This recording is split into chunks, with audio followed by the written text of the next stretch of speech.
The door to the nail salon opened with a soft jingle, heralding the entrance of Emily, a young woman in unassuming attire, her demeanor humble yet confident. She stepped into the salon, her eyes taking in the chic decor and the rows of vibrant nail polish lining the walls. Behind the reception desk, a woman with perfectly styled hair and immaculate makeup glanced up. Her eyes, sharp and assessing, briefly swept over Emily, narrowing ever so slightly. It was a look that carried a subtle, unspoken judgment, as if Emily's modest dress was somehow out of place in the salon's fashionable ambiance. Emily, unperturbed by the administrator's less than welcoming gaze, made her way to the desk. The administrator, Rachel, sighed with apparent inconvenience and set aside her smartphone, its screen still aglow from her recently interrupted social media browsing.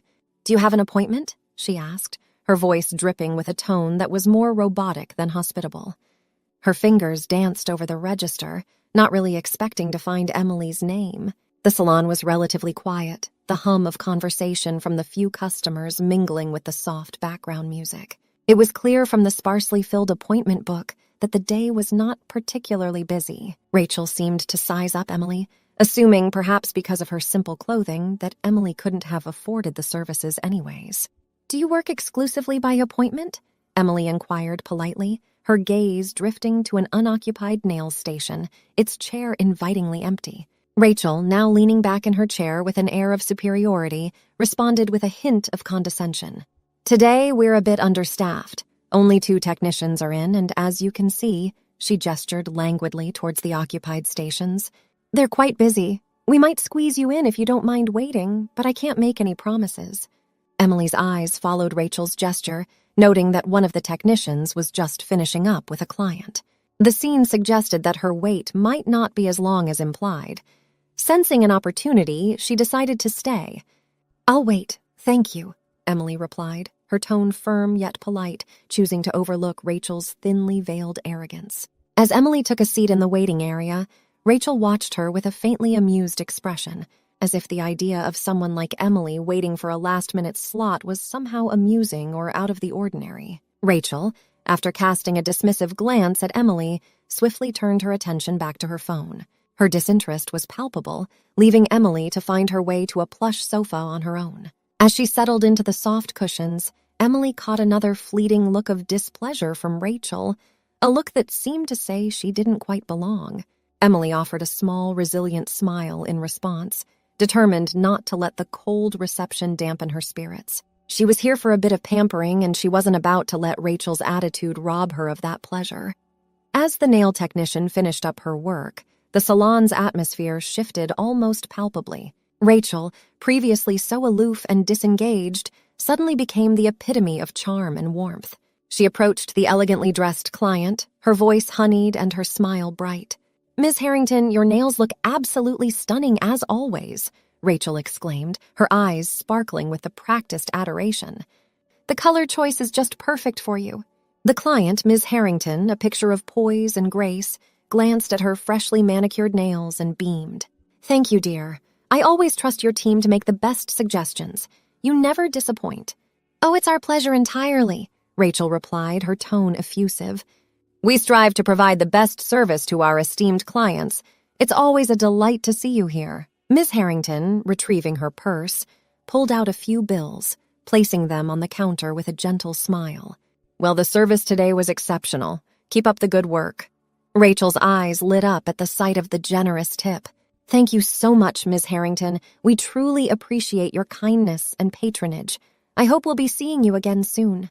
"Absolutely," Ms. Harrington affirmed, her voice laced with the confidence of someone accustomed to such pleasantries. "I wouldn't trust anyone else with my nails. See you in a couple of weeks."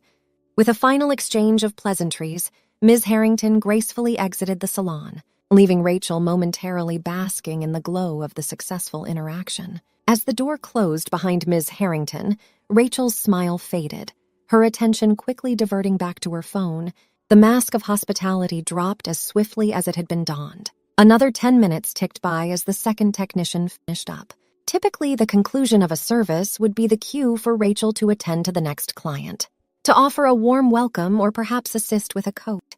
But instead, something unexpected happened. The nail technician, after a brief exchange with Rachel, disappeared into the back office, following the first technician. The salon, now quiet, seemed to amplify the awkwardness of the situation. Emily glanced around, wondering if perhaps she had misunderstood Rachel's earlier suggestion that she might be accommodated. Rachel, still engrossed in her phone, seemed completely oblivious to Emily's presence. After an excruciatingly slow 5 minutes ticked by, each second stretching longer than the last, Emily's patience began to fray at the edges. Rising from the plush sofa, she made her way back to the reception desk, her resolve stealing with each step. Rachel, still engrossed in her phone, didn't look up until Emily stood directly in front of her. "Excuse me," Emily began, her voice calm but firm. "Could you please tell me when someone will be free to assist me?" Rachel finally lifted her eyes from her phone, her gaze cold and uninviting. "Do you not see we're on a break?" she snapped, her tone dripping with disdain. The technicians work meticulously with tiny brushes and tiny nails all day. They need a break to rest their eyes and hands. They'll be back to attend to you once they're done. Her words were edged with a sharpness that made Emily take a small step back. Emily, taken aback by the blunt rudeness, struggled to maintain her composure. "I understand that, but I was under the impression there would be a slight wait, not a complete halt of service." Rachel let out an exaggerated sigh, her impatience evident. "Well, you understood wrong. It's not like we're running a factory line here. Quality takes time, and rest is part of that quality. You'll get your turn when they're ready, not a minute sooner." As Rachel spoke, her eyes appraised Emily, taking in her modest clothing and unadorned appearance. An idea seemed to flicker in her eyes, one that brought a smug, almost cruel smile to her lips. She chose, quite deliberately, not to mention the salon's high-end pricing. The thought of Emily's potential surprise, or better yet shock, at the cost, seemed to please her. Emily, sensing an unspoken judgment from Rachel's scrutinizing gaze, felt a flush of embarrassment mixed with annoyance. Yet she held her ground, her voice steady. "Very well, I'll wait. But I do hope the service will be worth the delay." Rachel merely shrugged, her arrogance palpable. "We're the best in town. If you can't appreciate that, it's your loss, not ours." What a first day to start my career, Emily mused to herself. She hadn't come to the salon to get her nails done. Not at all. In fact, she hated doing her nails, and if Rachel was attentive enough to look at her nails, instead of trying to judge her by the way she was dressed, she would have probably guessed that Rachel's nails were perfectly fine and didn't really need any job done. Emily's return from Germany marked not just the culmination of her academic journey, but also a reflective pause in her lifelong passion for the arts. In high school, Emily was more than just interested in art. She was deeply immersed in it. Her days were a vibrant tapestry of sketching, painting, and exploring various art forms. She spent countless hours in the art studio, her hands often stained with paint or dusted with charcoal, her mind alive with creative fervor. Her teachers often remarked on her innate talent and unwavering dedication, predicting a bright future for her in the art world. Emily's dreams were vast and vivid. She envisioned herself as a renowned artist, her works exhibited in prestigious galleries across the globe. She dreamed of revolutionizing the art scene, blending traditional techniques with modern perspectives to create something truly unique. These aspirations were the driving force behind her decision to study at one of the best arts and design schools in Germany, a place she believed would be the crucible for her creative metamorphosis. However, reality unfolded differently. The rigorous academic environment and the competitive nature of the art world were both exhilarating and daunting. While she excelled in her studies, the practicalities of making a living through art became increasingly apparent. The art world was not just about talent and passion, it was also about connections, marketing, and sometimes sheer luck. Emily realized that her path as an artist would be fraught with challenges, but this revelation did not dampen her spirit. Instead, it added a layer of realism to her dreams. She returned home not with a diminished passion, but with a more grounded understanding of what it would take to achieve her dreams in the art world. And the first step was to finally admit to her dad that she was wrong. Emily's father, Gerald, was now a sturdy man in his mid-50s with a kind but serious face. He was the proud owner of a thriving chain of gyms that dotted the state, a testament to his hard work and dedication. However, his journey to success wasn't a solo endeavor. His wife, Amanda, was the mastermind behind the gym business. Their story began years ago when they were newlyweds. Amanda, always proactive about health, had just given birth to Emily. She was determined to regain her fitness and wanted Gerald to join her in her journey. Gerald, on the other hand, had always been skeptical about the benefits of physical activity. He preferred a more laid-back lifestyle and often joked about exercise being overrated. But life has a way of teaching lessons. Over time, Gerald started noticing changes in his body. He developed a paunch that stubbornly refused to go away and began experiencing apnea, which made his nights restless. It was during these struggling nights that Amanda stepped in. One evening, as they sat in their cozy living room, Amanda brought up the topic gently but firmly. "Gerald, have you noticed your snoring has gotten worse?" she asked, concern lacing her voice. Gerald, who was flipping through a magazine, looked up, a bit embarrassed. "Yeah, I guess it has," he admitted.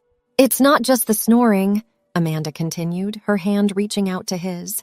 "I'm worried about your health, love. I think it's time for a change." Gerald and Amanda were a young couple with limited financial means, trying their best to provide for their family. They couldn't afford the luxury of a high-end gym, so they opted for a modest one that fit their budget. Little did they know, this decision would be the turning point in their lives. As they began their fitness journey, Gerald and Amanda noticed numerous shortcomings in the gym they frequented. The equipment was often out of order, the staff seemed disinterested, and the atmosphere lacked motivation. One evening, after a particularly frustrating workout session, they sat down at a nearby cafe, their conversation turning to the gym's flaws. "I just wish they'd fix the treadmills more often," Gerald grumbled, stirring his coffee. "And the staff could be friendlier, don't you think?"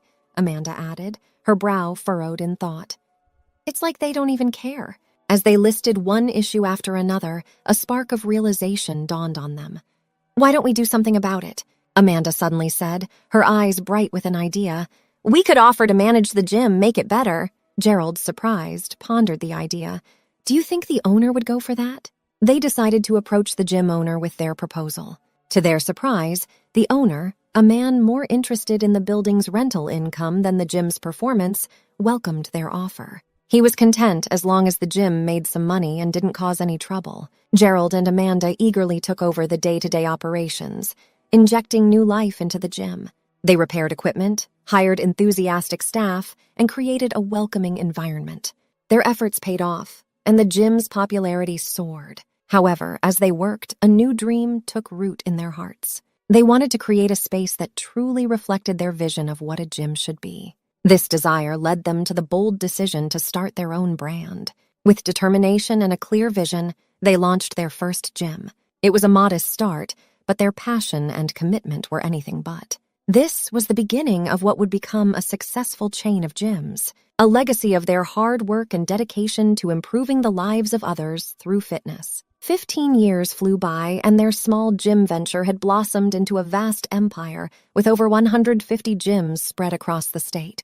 On the surface, everything seemed perfect, a remarkable success story. But beneath this facade of triumph, Gerald harbored a deep sorrow, a wound that never truly healed. A few years earlier, his beloved wife, Amanda, had tragically passed away in a car accident. The loss was devastating, leaving Gerald and their daughter, Emily, grappling with an immense void in their lives.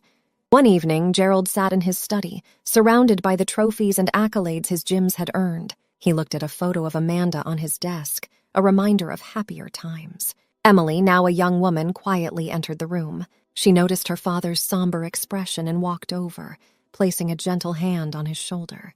"Thinking about Mom?" she asked softly. Gerald nodded, his voice barely a whisper. "Every day, Emily, every single day." "I'd give everything up, all of this," he gestured around the room, "just to have her back." Emily squeezed his shoulder, understanding his pain. "She'd be so proud of you, Dad. You've built something incredible." "But at what cost?" Gerald sighed, his eyes still fixed on the photo. She was the heart of it all. It was her idea, her dream. Emily sat down beside him. "I know, Dad, but we have to keep going for her. She believed in this dream, and now it's our legacy. We owe it to her to make it the best it can be." Gerald looked at his daughter, seeing the same determination that Amanda always had. In that moment, he realized that while he couldn't bring Amanda back, he could honor her memory by continuing their shared dream. As Emily matured, her passion for the arts flourished. She found herself drawn to painting, music, and theater, worlds away from the business-oriented life her father led. Gerald, on the other hand, had always harbored the hope that Emily would one day take over his gym empire. This difference in aspirations slowly became a source of tension between them. As high school graduation approached, Emily's determination to pursue a career in the arts became even more pronounced. She dreamed of going to art school, immersing herself in a world of creativity and expression. Gerald, however, struggled to understand her choice. One evening, the simmering tension came to a head. They were in the living room, surrounded by college brochures, when Gerald broached the subject. "Emily, have you given any more thought to joining the family business?" he asked, trying to sound casual. Emily sighed, her frustration evident. "Dad, we've talked about this. I want to study art. It's my passion." Gerald's expression hardened. "Art is a hobby, Emily. It's not a career. I've built this business for us, for our future." "But it's your dream, Dad, not mine," Emily replied, her voice rising. "I need to follow my own path." In the heat of the moment, Gerald's patience snapped. "Fine, but if you choose this path, you're on your own. Don't expect any financial support from me." Emily, hurt and defiant, accepted his ultimatum. "I'll manage on my own then." And so she did. After high school, Emily pursued her passion for the arts, but she quickly realized the harsh realities of the real world. Making a living as an artist was challenging. Emily's university years in Germany were a mix of education and hard work. She juggled her studies with various odd jobs, from babysitting children to washing cars. These experiences not only helped her make ends meet, but also taught her valuable life lessons. One realization stood out to her. Success often required financial stability, and achieving greatness in the arts could be closely tied to one's economic resources. After 3 years of independent living, grappling with the challenges of making her way in a foreign country, Emily's perspective on life and her father's views began to shift. She had matured, gaining a deeper understanding of the complexities of the real world. One day, feeling reflective and a bit homesick, she decided to call her father. Gerald answered, his voice revealing a mix of surprise and cautious warmth. "Dad, it's Emily," she began hesitantly. "I've been thinking a lot, about everything. You were right about some things. Life's tough, and maybe I didn't see the whole picture." Gerald listened quietly, absorbing her words. He felt a rush of mixed emotions, vindication, relief, but also empathy for his daughter's struggles. "Emily, I'm glad you called," he finally said. "But I'm not going to say I told you so. You needed to go to Germany. You needed to make your own mistakes and learn from them. That's how we grow." Emily smiled, a weight lifting off her shoulders. "Thanks, Dad. I guess I had to find my own way to understand what you meant." "That's all part of growing up, kiddo," Gerald replied, his voice softening. "Remember, it's not about being right or wrong. It's about finding your path and learning along the way." The conversation between Emily and Gerald ended on an unexpected note. Gerald, tapping into a memory of Amanda, shared an idea with Emily that might just bridge their worlds, the world of business and the arts. Amanda, in her lifetime, had been a regular at nail salons. She, like many others, often faced the inconvenience of shifting schedules and long waiting times. Amanda had seen a business opportunity in this, much like she had with the gym business. She had conducted thorough research, crunching numbers and studying the market. One evening, she had excitedly shared her findings with Gerald. With her notes spread across the dining table, she had walked him through the potential of the nail salon industry, her eyes alight with the same enthusiasm that had fueled their gym venture. At the end of her presentation, she had looked at Gerald with a knowing smile as if to say, "Why don't we open a nail salon?"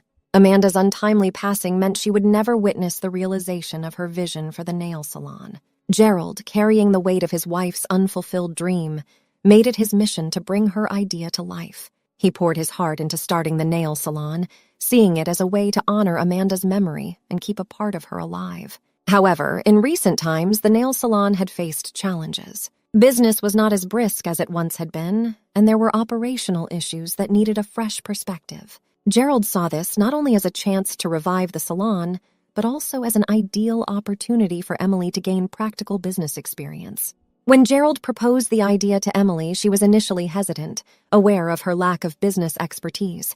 But Gerald reassured her. "Emily, I know this is outside your comfort zone," he said during a phone call. "But I believe this could be a great learning opportunity for you. It's not just about running a business. It's about creativity, customer service, and problem solving. Skills that are valuable everywhere, even in the arts. Emily listened, the idea slowly taking root in her mind. I guess I could give it a try, Dad. It would be a way to connect with Mom's vision, too, she replied thoughtfully. Gerald was encouraged by her response. Exactly. And I'll be here to guide you. Think of it as a partnership. With a mixture of apprehension and excitement, Emily agreed to take on the challenge. She returned home, ready to dive into the world of business, armed with her artistic sensibilities and a desire to keep her mother's dream alive. Now, as Emily sat in the salon she was soon to manage, waiting, and as the minutes ticked by, Emily could still feel Rachel the administrator's eyes on her intermittently. The covert glances were filled with unspoken assumptions as Rachel seemed to size her up. Her simple clothing, the absence of lavish makeup, her hair styled in an uncomplicated manner. In Rachel's mind, it was clear that Emily's appearance didn't fit her standard of a typical client. She seemed to believe that a more polished, designer-clad appearance would have warranted a different, more welcoming reception in this upscale salon. Emily, growing increasingly restless with the prolonged wait, noticed a coffee machine nestled in a cozy corner of the salon. The thought of a warm drink was appealing, especially given the coolness of her reception. She remembered from her experiences in other salons that it was customary for staff to offer beverages to waiting clients. It's interesting, Emily mused quietly to herself as she stood up. In most reputable salons, guests would be offered a drink, but I suppose things operate differently here. If there are disposable cups available, they must be for the client's use. With this thought, Emily walked towards the coffee machine, her movements calm and collected. Just as she was about to reach for a cup, Rachel's voice, sharp and reprimanding, sliced through the air. That coffee is for our regular customers only, Rachel said sternly, her tone imbued with a clear message. Emily did not belong to the salon's esteemed clientele. Her words were tinged with a sense of disdain, suggesting that Emily's behavior was presumptuous, almost as if she had overstepped an invisible boundary. Emily turned, a hint of surprise crossing her face. She met Rachel's gaze, her own expression a mix of disbelief and composure. I wasn't aware that the courtesy of a cup of coffee was an exclusive privilege, she replied, her voice steady, betraying none of the irritation that bubbled beneath the surface. Rachel's response was a mere shrug, her expression unapologetic. We have certain standards here. Our regular clients appreciate our exclusive amenities. It's just how we maintain a certain level of service and clientele. It's a shame, she mused. The place looks beautiful, but the people here, not so much. Her train of thought was interrupted as the door to the salon swung open, admitting a woman whose appearance was the epitome of extravagance. Adorned with shimmering gold jewelry and wrapped in a lavish fur coat, she exuded an air of affluence. Rachel, as if on cue, transformed from indifferent gatekeeper to the epitome of friendliness. She greeted the new arrival with a warmth that was in stark contrast to the cold reception Emily had received. Watching this scene unfold, Emily couldn't help but feel a pang of disappointment. Is it really all about the flashy fur and glittering gold? She wondered silently. Do you have to dress like that to get a bit of respect here? Emily had braced herself for a long wait at the nail salon, just like the others. But to her surprise, when a stylish woman walked in, both technicians quickly appeared. They greeted her warmly and led her to a station with an urgency that suggested her appointment was incredibly important. Emily, feeling a bit overlooked, was about to voice her concerns when a third technician, Naomi, hurried in. She shot a quick, apologetic look at Rachel, the stern-looking administrator at the front desk. You're late again, Naomi, Rachel said, barely concealing her irritation. Our client here has been waiting. This can't keep happening, or I'll have to report it to management. Flustered, Naomi nodded, quickly shed her coat, and vanished into the back room. Moments later, she re-emerged, donning a mask and with a more professional demeanor. She walked over to Emily, her smile warm but her eyes hinting at the stress of the morning. Hi, I'm Naomi. Sorry to keep you waiting, she said, her voice soft but sincere. Let's get you taken care of, shall we? Emily followed Naomi to her station, a mix of sympathy and curiosity in her eyes. As Naomi started working on Emily's nails, her gentle touch contrasted with the occasional tremble in her hands. Emily couldn't help but notice Naomi's striking eyes, which revealed a quiet strength despite her apparent nervousness. Naomi looked to be in her late 30s, her movements tentative as she selected tools and occasionally paused, seemingly deep in thought.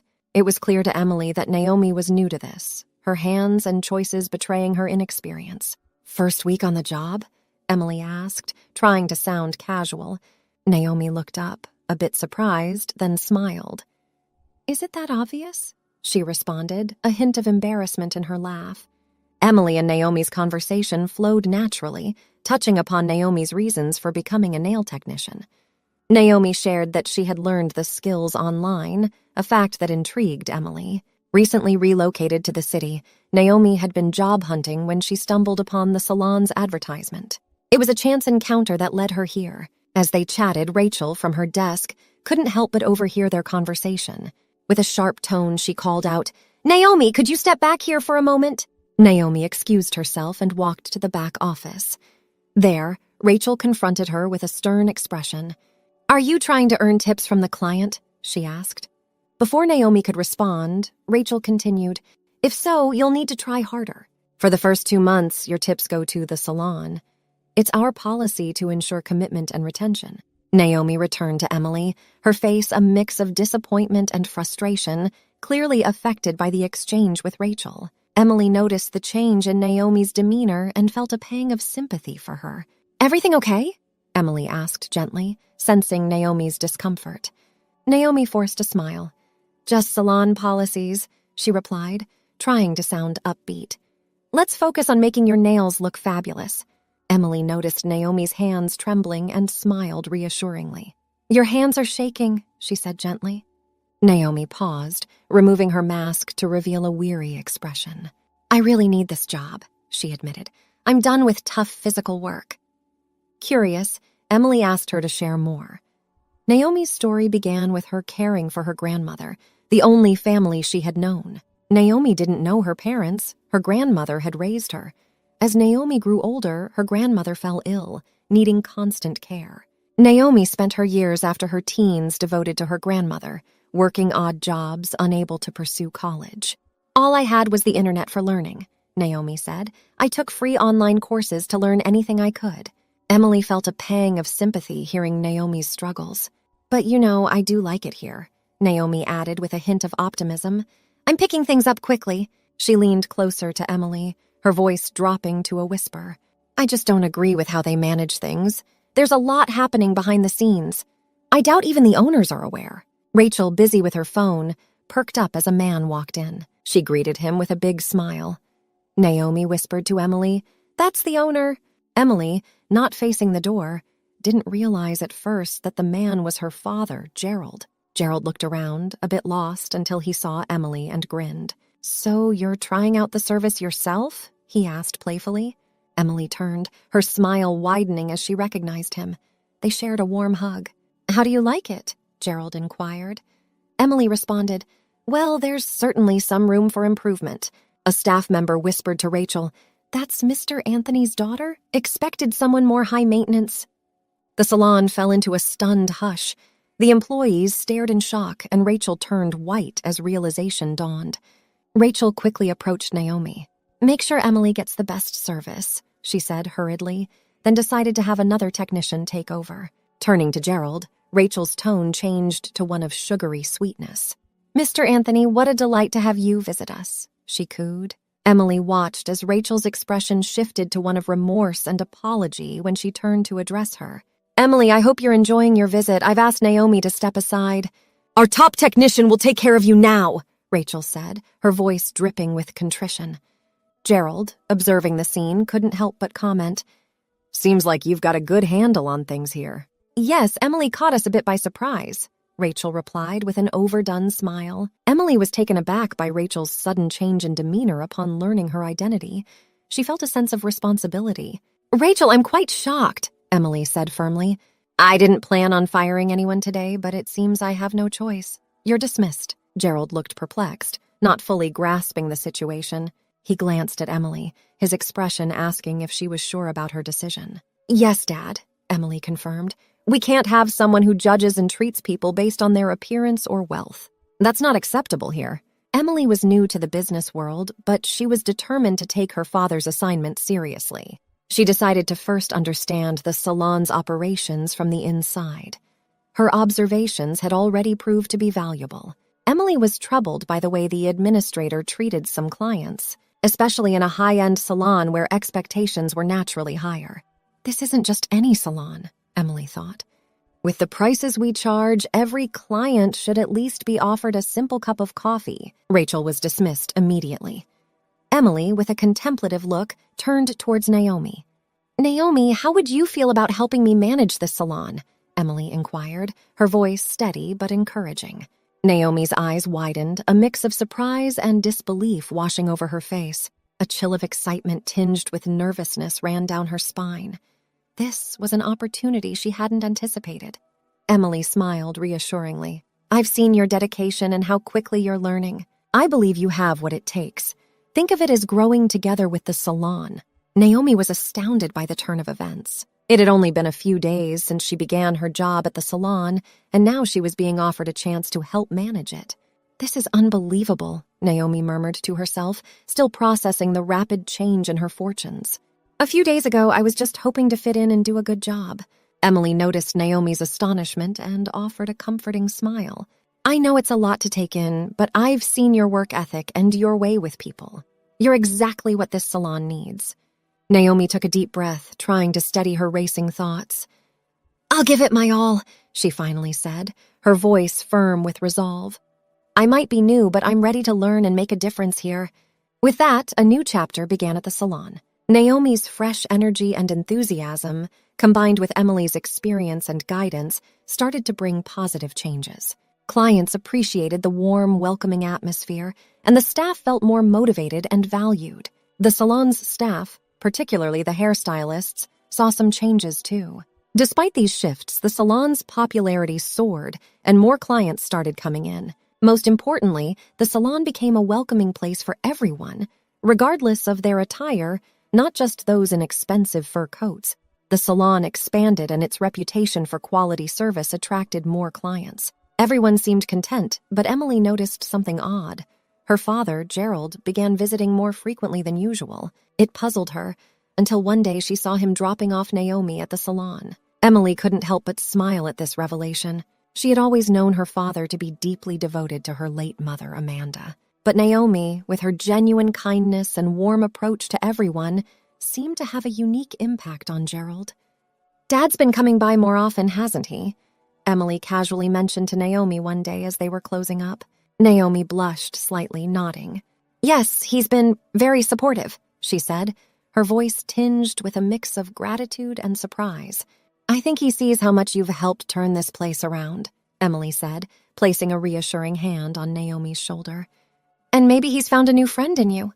The salon's transformation under Emily's leadership was remarkable. It evolved from a mere business into a cherished community space, welcoming people from all walks of life. Emily's emphasis on inclusiveness and kindness had woven a fabric of warmth and acceptance, attracting not just clients but also creating a bond within the community. Gerald and Naomi's friendship blossomed, and it wasn't long before it turned into something deeper. Emily watched as their relationship developed, feeling a mix of happiness and surprise. She had always seen Naomi as a dependable colleague, but as Naomi and Gerald grew closer, Emily began to see her in a new light, almost like a sister. Eventually, Gerald and Naomi announced their engagement. The news was met with joy and excitement by everyone connected to the salon. The wedding was a beautiful affair, a celebration not just of their love but also of the community they had helped foster. The salon continued to prosper, with Gerald and Naomi's marriage adding a new chapter to its story. It stood as a testament to the power of love, acceptance, and the beauty of creating a space where everyone is valued and welcomed. Under Emily's guidance, it wasn't just a place for beauty treatments, it was a home for community, growth, and new beginnings.